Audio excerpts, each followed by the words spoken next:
మహేశ్వరం నియోజకవర్గం బాలాపూర్లో మాజీ మేయర్ పారిజాత నరసింహారెడ్డి తన పాలనలో అవినీతికి ఆస్కారం లేదని స్పష్టం చేశారు. 5 ఏళ్ల పదవీ కాలంలో జరిగిన అన్ని లావాదేవీలపై ఎలాంటి విచారణకైనా సిద్ధమన్నారు. బీఆర్ఎస్ బీజేపీ నేతలు చేస్తున్న ఆరోపణలను ఖండిస్తూ పదవీ కాలం ముగిసిన తర్వాత జరిగే వ్యవహారాలకు తమకు సంబంధం లేదన్నారు. ఈ కార్యక్రమంలో డీసీసీబీ మాజీ చైర్మన్ సింగిరెడ్డి పెంటరెడ్డి, కౌన్సిల్స్ కాంగ్రెస్ మాజీ floor leader Vangeti Prabhakar Reddy, SCCL రాష్ట్ర నాయకుడు బాల్ నింగని జంగయ్య తదితరులు పాల్గొన్నారు. అందరికీ నమస్కారం. ముందుగా మా మాజీ కార్పొరేటర్లు ఫ్లోర్ లీడర్ అయినటువంటి వంగేటి ప్రభాకర్ రెడ్డి అన్న గారికి, అలాగే సుదర్శన్ రెడ్డి అన్న గారికి కార్పొరేటర్, మరి నాయకులు ప్రముఖులు పెంటారెడ్డి అన్న గారు, బాలింగం జంగన్న గారు, మరి కాలనీల నుంచి విచ్చేసినటువంటి నాయకులు శ్రీరాములన్న గారు, గోవిందరెడ్డి అన్న గారు, ప్రతి ఒక్కరికి, ఇక్కడ సంజీవన్న గారు, ఉమేష్ అన్న గారు, ప్రతి ఒక్కరు కూడా, అంటే ఇంకా మా సుధన్న చాలామంది నాయకులు ఉన్నారు. వాళ్ళందరికీ కూడా ముఖ్యంగా పత్రికా సోదరులకు, మీడియా మిత్రులకు ప్రత్యేకంగా నమస్కారాలు తెలియజేస్తున్నా. ఎందుకంటే గత కొన్ని రోజుల నుంచి వస్తున్నటువంటి కొన్ని వార్తలు, మీడియాలో వస్తున్నటువంటి కథనాలు, పత్రికాముఖంగా వస్తున్నటువంటి వార్తలు ఒక రకంగా ఆందోళన గురి చేస్తున్నాయి. ఒక రకంగా బాధాకరమైన విషయం. ఎందుకంటే ఇన్ని కార్పొరేషన్లల్లో బడంపేట కార్పొరేషన్కి ఎంత విలువ ఉందో, బడంపేట కార్పొరేషన్లో ఉన్నటువంటి అన్ని పార్టీల నాయకులు ఏ విధంగా అభివృద్ధి చేసిరో, అభివృద్ధికి కేర్ ఆఫ్ అడ్రస్ బడంపేటగా ఈరోజు మనం వార్తల్లో అందరికీ తెలిసిన విషయమే. కానీ ఈ కొన్ని రోజులలో వచ్చేటువంటి వార్తలు మనిషికి చాలా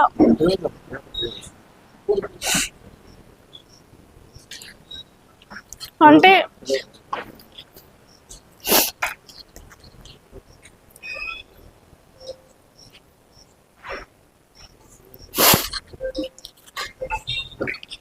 ఇందులో వాస్తవం ఎంత ఉందో, వాస్తవం ఎంత లేదో నిరూపణ అవుతుంది.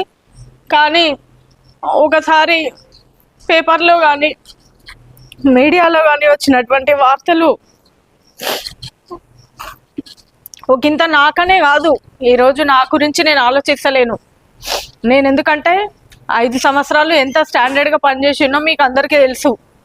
పార్టీలకు అతీతంగా ప్రజల యొక్క అభివృద్ధి, కార్పొరేషన్ యొక్క అభివృద్ధి ధ్యేయంగా నేను పనిచేయడం జరిగింది. లో ఎటువంటి సమస్య ఉన్నా ఒక మహిళ అని కూడా చూడకుండా నేను ఎక్కడ తిరిగినో, ఏ టైం అనక రాత్రనక పగలనక ప్రజలకు ఎంత అందుబాటులో ఉన్నానో ప్రజలందరికీ తెలుసు. ప్రజలందరూ కూడా ఈ 5 సంవత్సరాలు మమ్మల్ని చాలా ఆశీర్వదించారు, హర్షించారు మా అభివృద్ధిని. అలాంటి అభివృద్ధికి ఈరోజు ఈ మచ్చుతునక అనేది మనిషిని కలచవేస్తుంది, విరగొడుతుంది. కాబట్టి నాకు ఈ యొక్క ఆందోళన అనిపిస్తుంది. ఈరోజు ఇది నాకు ఒక్కదానికే కాదు, ఈరోజు రాష్ట్రంలో ఉన్నటువంటి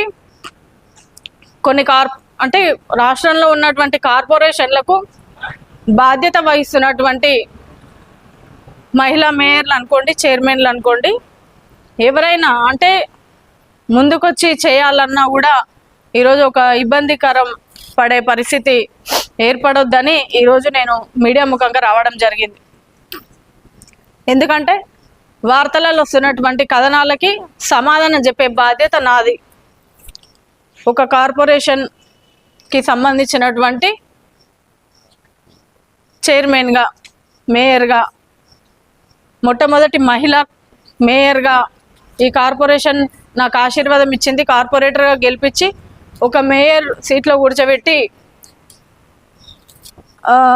అంటే ప్రజలు ఒకటి ఏం ఆలోచిస్తారు, ఎవరు ఉంటే అభివృద్ధి జరుగుతుంది అనేది కూడా ప్రజలు ఆలోచిస్తారు, ప్రజలు నిర్ణయం తీసుకుంటారు. ఒక కార్పొరేషన్లో కార్పొరేటర్లు అందరూ కూడా ఒక భావంతో, ఈ మహిళా రిజర్వేషన్ వచ్చినందుకు ఒక భావంతో నన్ను మేయర్గా ఎన్నుకొని వాళ్ళందరూ కూడా పార్టీలకు అతీతంగా వాళ్ళందరూ కూడా గర్వించదగ్గ విషయము. మమ్మల్ని మేయర్గా చేసినందుకు ఎక్కడ కూడా ఏ లోటుపాట్లు లేకుండా 5 సంవత్సరాలు అభివృద్ధిని చేసి చూపించినాము. అది గత మా శుద్ధి. మా పాలకవర్గం ఏ కాలనీలో ఏ పార్టీ వాళ్ళు ఉన్నారని ఎవరు చూడలేదు. అభివృద్ధి అంటే చేయాలి, మనము ముందుండాలి అని పని చేసినారు. మరి అదేవిధంగా ఈరోజు మీడియా ముఖంగా ముందుకు వచ్చిన ఏంటంటే ఈ ఆరోపణలు అనేది ఎంతవరకు వాస్తవం, ఎంతవరకు అవాస్తవము మనం గమనించాలి. ఇది ప్రజలకు ఒక జవాబుదారీతనంగా ముందుకొచ్చి చెప్తున్నా. ఒక కార్పొరేషన్ ఏర్పడిన తర్వాత ఒక మేయర్ ఒక్కరే ఎక్కడ కూడా తీర్మానాన్ని అమలు చేసే ప్రసక్తి ఉండదు. అందరూ కలిసి కార్పొరేటర్లు అందరూ వారి వారి డివిజన్లలో, వారి వారి కాలనీలలో, పాత గ్రామాలలో కానీ సంబంధించినటువంటి కార్పొరేటర్లు ఒక సమస్య ఉంది అని చెప్పేసి బిఫోర్ మీటింగే ఫ్లోర్ లీడర్లు అందరినీ పిలిచి ఫ్లోర్ లీడర్లతో పాటు వాళ్ళ సమస్యలు ఏమున్నాయి, వాళ్ళ కాలనీలకు సంబంధించినటువంటి వాళ్ళ పార్టీ నాయకులతో తీసుకొచ్చినటువంటి లెటర్ ప్యాడ్లతోటి ఈరోజు డిఈకి గారికి కానివ్వండి, కమిషనర్ గారికి కానివ్వండి, ఫస్ట్ ఒక రిప్రజెంటేషన్ ఇవ్వడం జరుగుతుంది. దానిపైనే ఎస్టిమేషన్ వేసి ఎంతవరకు ఈ పని చేయగలుగుతాం అనేది ఎస్టిమేషన్ వేసి కొలతతో సహా తీసుకొని ఈ యొక్క అమౌంట్ కేటాయించడం జరుగుతుంది. కొన్నిసార్లు కొంచెం హెచ్చు తగ్గులు జరగవచ్చు. దానికి 100% వేయాల్సి వస్తే ఒక్కోసారి హెచ్చు తగ్గులు జరుగుతుంటాయి. అక్కడ అంటే ఆ ప్లేస్లో ఉన్నటువంటి ఇబ్బందుల వల్ల ఇట్లా ఒక కౌన్సిల్ మీటింగ్ పెట్టాలంటే ఫస్ట్ కార్పొరేటర్లు అందరూ కూడా నిర్ణయం తీసుకొని వాళ్ళందరి కాలనీలకు సంబంధించినటువంటి సమస్యల మీదనే ఒక ఎజెండా తయారు చేయడం జరుగుతుంది. ఆ ఎజెండా కూడా కార్పొరేటర్లు అందరు ఇచ్చిన లెటర్లను ఆధారంగా చేసుకొని ఎజెండా రూపొందించిన తర్వాత అది ఆమోదించి ఫస్ట్ ఎమ్మెల్యే గారికి, ఎంపీ గారికి, సంబంధిత కలెక్టర్ గారికి పంపించడం జరుగుతుంది. దాంట్లో ఏమన్నా సవరణలు చేయాలన్నా, అవకతవకలున్నా కలెక్టర్ ఆర్డర్స్ కంపల్సరీ ఉంటాయి. అది తీర్మానం రోజు కౌన్సిలర్ మెంబర్స్ అందరూ కూడా వచ్చి పార్టిసిపేట్ అయిన తర్వాతనే ఈ కౌన్సిల్ సమావేశం చేయడం జరుగుతుంది. అట్లా మేము ప్రతి ఒక్కటి కూడా ఏ మీటింగ్ పెట్టినా కూడా ఎంతమంది హాజరైనరో మీరు అందరూ రికార్డు తీసి కూడా చూసుకోవాల్సిన అవసరం ఉంటుంది. ఎందుకంటే ఏదో ఒకరిద్దరు వస్తేనో లేకపోతే కొంతమంది కార్పొరేటర్లు ఉంటేనో తీర్మానం చేసిన దాఖలాలు ఎక్కడ లేవు.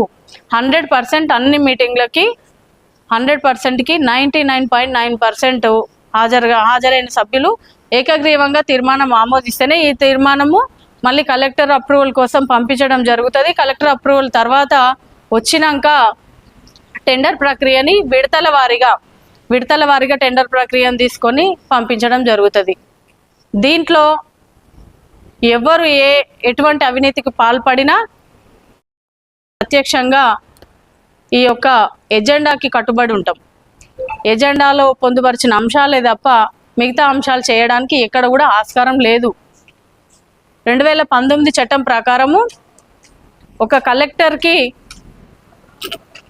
ఎవరైనా కౌన్సిల్ సభ్యులు కానీ, చైర్పర్సన్ కానీ, డిప్యూటీ మేయర్ కానీ, సభ్యులు కానీ ఎవరు ఏ అవకతవకలు చేసినా సస్పెండ్ చేసే అధికారాలు కూడా కలెక్టర్కు ఉన్నాయి. ఎక్కడ కూడా ప్రజాప్రతినిధులు ఒక చెక్ మేజర్ కానివ్వండి, చెక్ ఇష్యూ చేసే అవును అన్న, ఇప్పుడు ఎవరు ఏ పనులు తీసుకురో, ఎవరు ఏ పనులు చేసిరో వాళ్ళ అంతరాత్మకి వదిలేస్తున్నా. నేను ఎందుకు చెప్తున్నా తెలుసా ఈ విషయము? ఎప్పుడు కూడా నేను ఎక్కడున్నా కూడా ఈ ప్రాంత ప్రజల అభివృద్ధి కోసమే ఆలోచించిన. ఈ కాలనీలో పెట్టొద్దు, ఆ కాలనీలో పెట్టొద్దు అని నేను ఎప్పుడు ఆలోచించలేదు.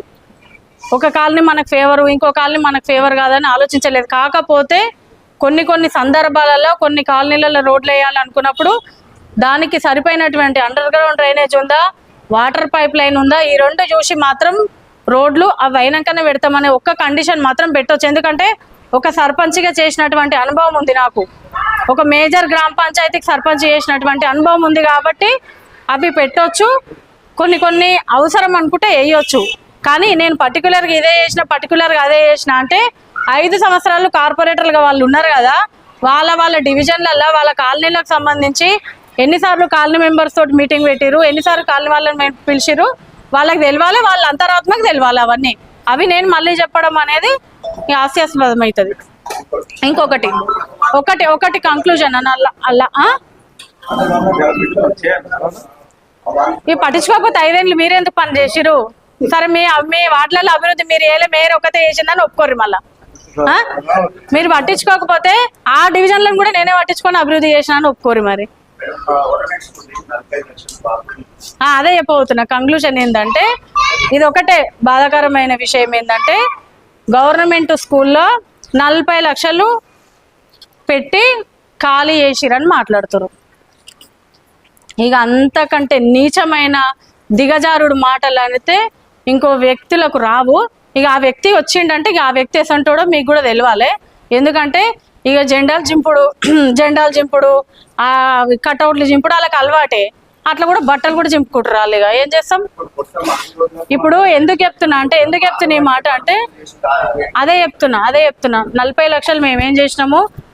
గతంలో శ్రీధర్ బాబు గారు మినిస్టర్ అయిన తర్వాత మన కార్పొరేషన్కి ఇనాగ్రేషన్ పనులకు వచ్చినప్పుడు డిప్యూటీ మేయర్ గారు ప్రభుత్వ పాఠశాలలో టాయిలెట్స్ గురించి ఓ టాపిక్ తీసినప్పుడు మినిస్టర్ గారు ఎట్ ద సేమ్ టైం అక్కడనే అనౌన్స్ చేసిండు, ఏ ప్రభుత్వ పాఠశాలల్లో కూడా టాయిలెట్స్ నిరుపయోగంగా ఉండొద్దు, మీరు దీని మీద చర్యలు తీసుకోవాలి కమిషనర్ గారు అని చెప్పేసి ఆర్డర్ పాస్ చేయగానే డిప్యూటీ మేయర్ గారు కానివ్వండి, మేము కానివ్వండి, అక్కడ ఉన్న కార్పొరేటర్లు కానివ్వండి, అక్కడ లేని కార్పొరేటర్లకు కూడా సంబంధం వర్తిస్తుంది. ఎందుకంటే ఇది ఒక మంత్రి గారు చెప్పిన ఆజ్ఞ కాబట్టి చేయాల్సి వచ్చిందండి. ఇమ్మీడియట్గా మేము తీర్మానం తీసుకోవడం జరిగింది 40 లక్షలకి. ఎందుకంటే ప్రభుత్వ పాఠశాలలో 40 లక్షలు తీసుకోవడం జరిగింది.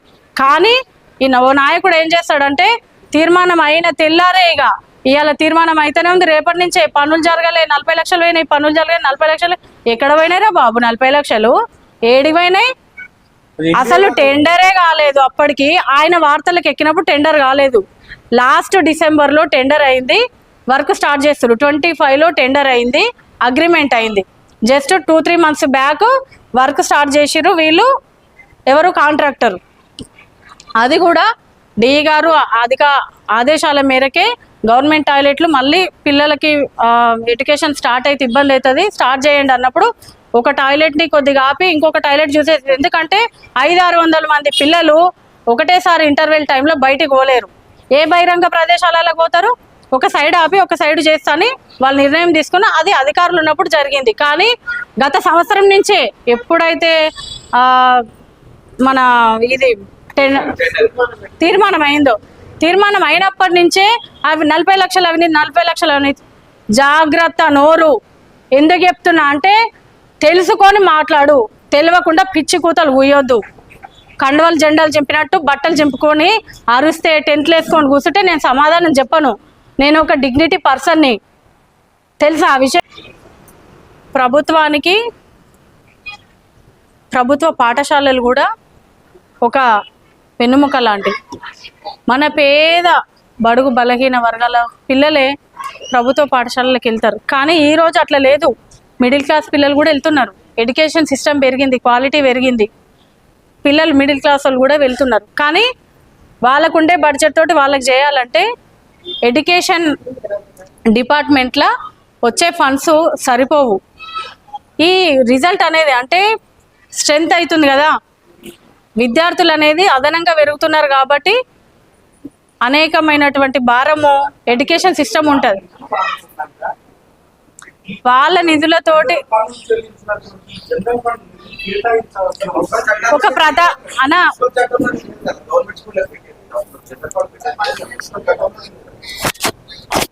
మున్సిపల్ ఫండ్ లేదు అని అంటే కానీ అది కూడా ప్రజాస్వామ్య ప్రభుత్వంలో ఒక భాగం. హాస్పిటల్ కానివ్వండి హాస్పిటల్ కానివ్వండి,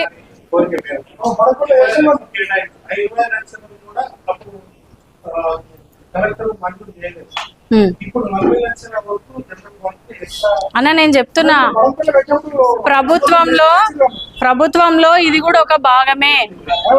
ప్రభుత్వంలో పాఠశాల ఒక భాగమే, ఆసుపత్రి ఒక భాగమే. ఈ రెండింటికి సంబంధించి ప్రభుత్వం చర్యలు తీసుకోవచ్చు. ఒక మినిస్టర్ గారి ఆదేశాల మేరకే అనుకోనండి. ఇప్పుడు గతంలో కూడా బడంపేట్ల ఈ మన నాయకుల కోరిక మేరకే కానివ్వండి, విద్యార్థులు పడుతున్న అవస్థలను చూసి కానివ్వండి మేము పెట్టడం జరిగింది. వాళ్ళకు వచ్చిన ఆ 10 లక్షలు మెయింటెనెన్స్ కి కానివ్వండి, వీళ్ళని స్కావెంజర్ కి కానివ్వండి, ఆ యొక్క స్కూల్ ప్రమిసెస్ మెయింటెనెన్స్ కి కానివ్వండి, ఇంకా ఇతరత్ర జిరాక్స్లు కానివ్వండి, వాటికి సంబంధించి ఉంటాయి. కానీ ఒకవేళ దీనికి సంబంధించి ఎంఏఓ గారు ఉంటారు, డిఈఓ వాళ్ళు ఉంటారు, వాళ్ళ పైన కలెక్టర్లు ఉంటారు. ఎడ్యుకేషన్ సిస్టమ్ కి సంబంధించిన అందరూ ఎంఈఓలు డివిఓలు చూసుకుంటారు. ఇయర్ లో ఏదైనా అవకతవకలు జరిగితే ఉన్నటువంటి స్పెషల్ ఆఫీసర్లు శ్రద్ధ వహించాలి. ఉన్నటువంటి స్పెషల్ ఆఫీసర్లు ఫోకస్ చేయకపోవడం వల్ల ఇది జరిగిందా అనేది కూడా ఒక నిర్ణయం తీసుకోవాలి వాళ్ళు. మళ్ళీ కూడా ఇట్లాంటివి పునరావృతం కాకుండా ఇవాళ ప్రజాప్రతినిధులే కాదు అధికారులు ఉంటే కూడా 100% అభివృద్ధి జరుగుతుంది అనే మెసేజ్ కూడా అధికారులు ఇవ్వవలసిన అవసరం ఉంది. ప్రభుత్వము తీసుకున్న నిర్ణయాలకి ఎవరు తప్పు చేసినా చట్టపరంగా శిక్ష అనుభవించాల్సి తీరు. ప్రభుత్వము ఉండే ఇప్పుడు వీళ్ళ మీద ఎంక్వైరీ చేస్తుంది. ఇంకా దానికంటే గొప్పగా నేను చెప్పేదాన్ని ఏం కాదు. ఎందుకంటే ప్రభుత్వానికి ఒక క్లారిటీ ఉంది. నా మీద ఆరోపణలు వచ్చినంత మాత్రాన అది నిజం కాదు.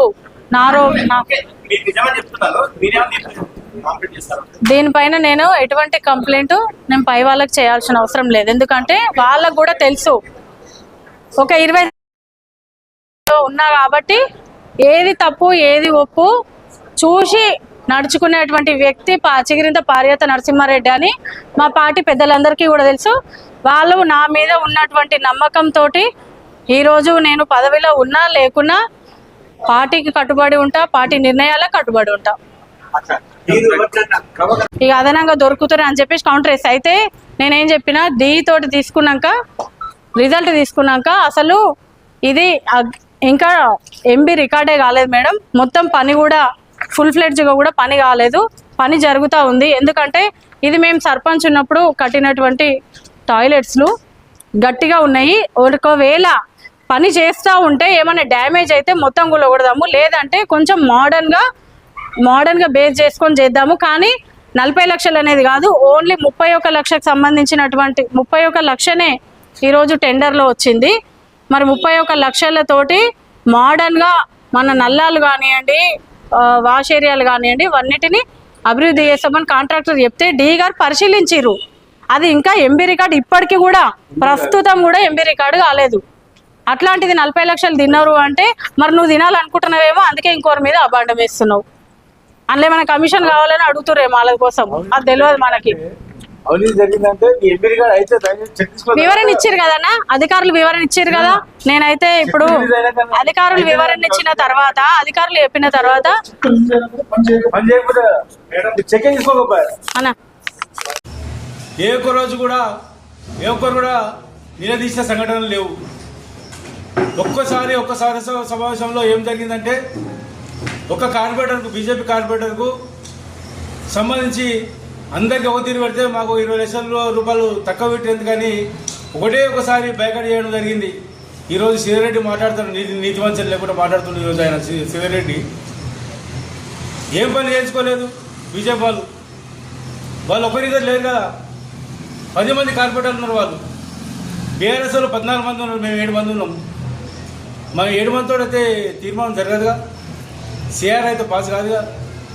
తీర్మానం జరగకుండా కమిషనర్ కానీ అధికారులు ఫైల్ ముందుగా అయితే తీసుకెళ్ళారు కదా.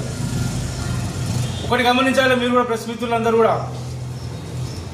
ఎందుకంటే ఈరోజు మేము దిగిపోయిన తర్వాత 15 నెలలు గడుస్తున్నది. 15 నెలల్లో ఏం జరిగిందో మీరు కూడా మీ కార్పొరేటర్ మీరు కూడా అప్పుడప్పుడు మున్సిపల్ ఆఫీస్ పోయారు, పనులు చేయించుకున్నారు. మరి ఏం జరిగింది అనేది మీకు తెలియదు, మాకు తెలియదు. కొంచెం ఏదో జరిగింది అంటారు, జరిగిందని ఉండొచ్చు. జరిగిందని కూడా మన ప్రభుత్వం కూడా గట్టి చర్యలు తీసుకొని ఎవరు తప్పు చేసినా వాళ్ళని వదులుతలేరు కదా. ఈరోజు మీరు ఏ పార్టీకి ప్లస్ చేసుకోవాలని మాట్లాడితే అది చాలా తప్పది. ఎందుకంటే ఏ ఒక్క రోజు కూడా జేసీబీ కావాలన్నా, 1 లక్ష రూపాయల వర్క్ జరగాలన్నా కూడా అందరూ కూడా వచ్చి మేయతో కొట్లాడి మీరు తీసుకుపోయిన సంఘటనలు ఉన్నాయి. ఈరోజు మగ ముందే ఒక మాట, మగ సాటు ఒక మాట మాట్లాడడం పద్ధతి కాదు. ఈరోజు కూడా మేము కాంగ్రెస్ కార్పొరేటర్లము, పదవి దిగినా కానీ మేము ఇళ్ళ కాడ పోయి డబ్బులు వసూలు చేస్తలేము. అదే డివిజన్లో మేము పనిచేస్తున్నాం. అదే శ్మశాన వాటిక కానీ డివిజన్ల మీరు గ్రామంలో ఎంక్వైరీ చేయండి. గ్రామంలో ఎంక్వైరీ చేసినట్టయితే మీకు తెలుస్తుంది ఏ కార్పొరేటర్లు అవినీతి చేసిండు, ఏ కార్పొరేటర్ డబ్బులు వచ్చేసాడు అనేది.